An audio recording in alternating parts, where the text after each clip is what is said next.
Wa Kristo hamjambo, wa ndugu zetu wa Islam ninawaambia mjambo, kwani pia hiyo ni salamu yenu, japokuwa muitambui, mumezoea salamu aleikum. Ninawatangazia kuwa mjambo pia ni salamu yenu. Leo ninakuja tena nikiwa na swali tofauti ambazo natamani niulizie, kwa kuwa tunaposoma Biblia kitabu cha Mathayo 22:29 inatuambia kuwa tumepotea kwa sababu hatujui maandiko. Kwa kutokujua maandiko tumepotea. Na Qur'ani katika kitabu Qur'ani 29:46 inatuambia pia, wala msibishane na watu waliopewa kitabu kabla yenu. Hiyo ni Qur'ani. Nikimaanisha nini? Hatujaruhusiwa kubishana. Biblia inakataza kubishana. Biblia inatuambia tumepotea kwa kutokujua maandiko. Leo ninakuja na swali tofauti, sio ubishi. Yule ambaye atakuwa tayari kujibu na tuma hii, unaposoma unajibu, na itatusaidia kwa sababu tumepotea kwa kutokujua maandiko. Na mimi kwa majina ninaitwa Ibrahim Mwimule Duae. Na kabla ya kuendelea, ninawaonesheni kwa mbele yangu na vitabu viwili. Hii ni Qur'ani kama mnavyoiona, pia nina Biblia takatifu. Na vitabu hivi viwili kuna maswali tofauti ambayo nitakwenda kuiulizia. Biblia katika kitabu cha Zaburi 119 mstari wa 105 inatuambia kwamba neno la Mwenyezi Mungu ni taa ya miguu yetu.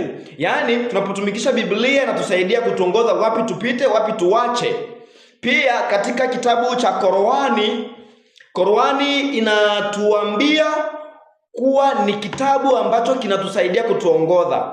Sasa leo jioni hii ninakuwa na maswali kadha wa kadha, na swali hizo ninaanza katika Biblia.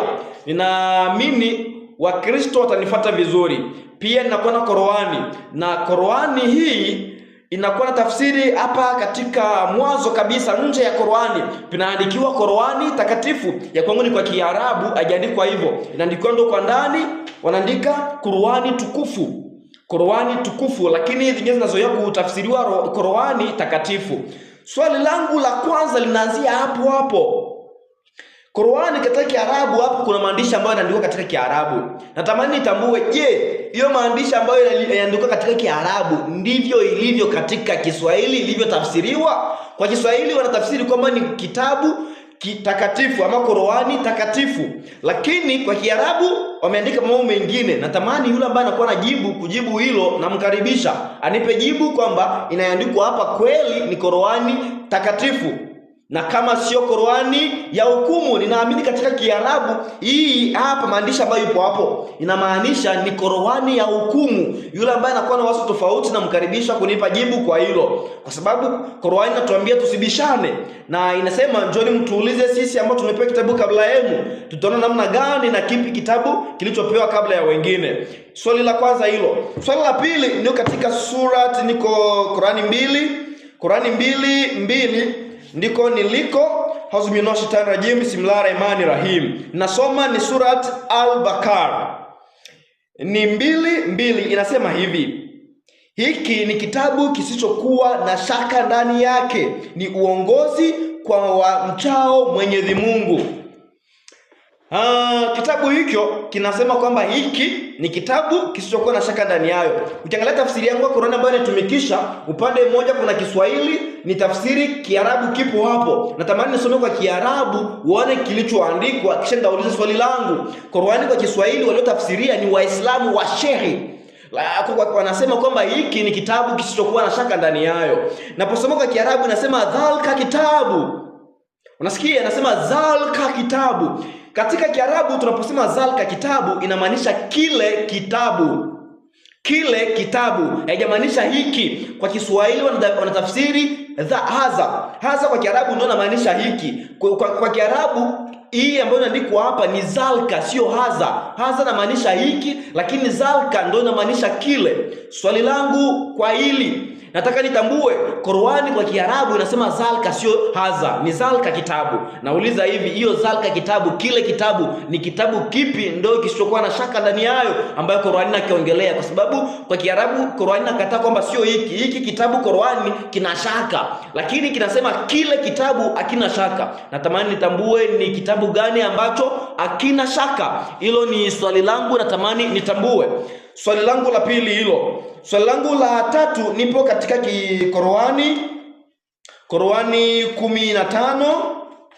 Qur'ani 15 sura ya 91 inasema hauzminash-shaytanir rajim, bismillahir-rahmanir-rahim, ambao wameifanya Qur'ani kuwa ni mkusanyiko wa uongo aliyokusanya Nabii Muhammad akadai kuwa ni maneno ya Mwenyezi Mungu. Basi ndivyo walai tutakavyowauliza wote hao siku ya Kiyama juu ya yale waliokuwa wakiyatenda. Basi yatangaze ulivyoamrishwa, wala usijali upinzani wao, na ujitenge mbali na vitendo vyao hao washirikina. Tunasikia Qur'ani tuambia tujitenge na hao washirikina, lakini katika 91 inaweza kusema kwamba wamegeuza Qur'ani kuwa ni maneno ya Mwenyezi Mungu, lakini wamegeuza ni kwao, sio hivyo. Na hapa wanatuambia hivyo, wamesema uongo kuwa Qur'ani ni maneno ya Mwenyezi Mungu, ni Qur'ani 15:91. Pia wanasema kwamba tujitenge na hao kwa sababu ni washirikina. So washirikina ambao wanatajwa hapa ni wanani? Ninakwenda katika kitabu cha Qur'ani 2:106. Qur'ani 2:106 tafsiri yake.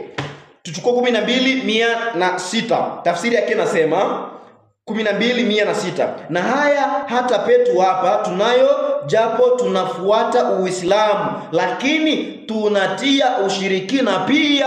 Hapa Qur'ani inatuambia kwamba wanaotia ushirikina pia ni Waislamu. Natamani unijibu, unifafanushie kwamba Qur'ani inavyosema sisi Waislamu tunatia ushirikina ni tofauti. Inasema washirikina hapa ambao kule mwanzo walisema tujitenge nao ni Waislamu. Wewe niambie kama ni kweli tujitenge nao ama tuendelee nao. Na shukuru. Swali langu nyingine ni katika Qur'ani 87 mstari wa 8. Qur'ani 87 mstari wa 18 inasema, hakika haya mnayoambiwa humu katika Qur'ani yamo katika vitabu vilivyotangulia. Swali, vitabu vilivyotangulia ni vitabu gani? Ni katika Qur'ani 29:46. 29:46 inasema, wala msibishane na watu waliopewa kitabu kabla yenu.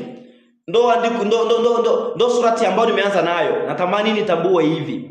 Inasema tusibishane na waliopewa kitabu kabla yetu, yani kabla ya Qur'ani. Ni wanani?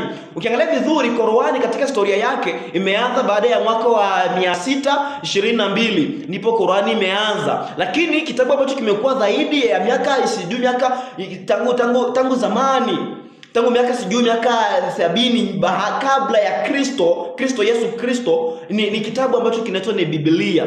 Kilikuwa kabla, na historia zake zinaonyesha kwamba imetendwa kabla hata Qur'ani kuwepo. Na tunakuja kuona kwamba kwa sababu historia ya Biblia ipo mbali sana, nyuma sana, ndiko kitabu ambacho kiliteremshwa kabla ya Qur'ani. Hapa niko katika kitabu cha Qur'ani 16:43. Qur'ani 16:43 nayo inasema hivi. 16:43 Qur'ani inasema 16:43 Qur'ani inasema maneno yafuatayo: nasi hatukuwapeleka kuwa mitume kabla yako isipokuwa wanaume ambao tuliwafunulia wai. Basi waulizeni wenye kumbukumbu za vitabu vya Mwenyezi Mungu vya kale. Waulizeni wenye kumbukumbu wa vitabu vya Mwenyezi Mungu vya kale, ikiwa ninyi amjui. Swali langu nyingine linakuja, Qur'ani inasema ikiwa mjui, ulizeni wenye vitabu vya kale. Swali langu liko hivi, tumekwisha kuona kwamba kitabu cha kale ni Bible, ni Biblia, kwa sababu tumegundua imeteremshwa kabla ya Qur'ani. Qur'ani hapa juzi miaka ya 622 kuendelea ndiko Qur'ani imeteremka. Lakini tunaposoma kitabu katika Biblia, tunaona historia ya Biblia ilikuwepo tangu zamani. Natamani unijibu. Sasa wanani watauliza wenzao. Qur'ani nasema kwa sababu ninyi hamjui